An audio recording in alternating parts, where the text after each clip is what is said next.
Kazin naram khovel hi aral thuai do kapur song ne ka koram thu ka pelanga lalpan min shwaya avarin na boy mang anram hi makati chi boranga ramma ya ibangai re kong samani love he kofel hi zo ma selal pan min shwai the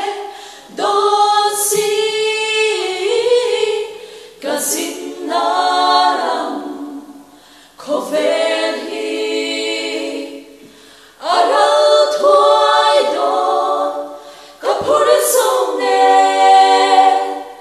klau koram thu ka pelanga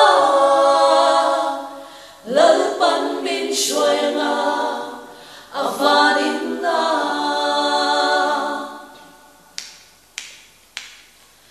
Tula hiang mang angin may puya kapil neke Kalgay na shilovin bay dongin karum meke Masehe mun nageya Rolu aome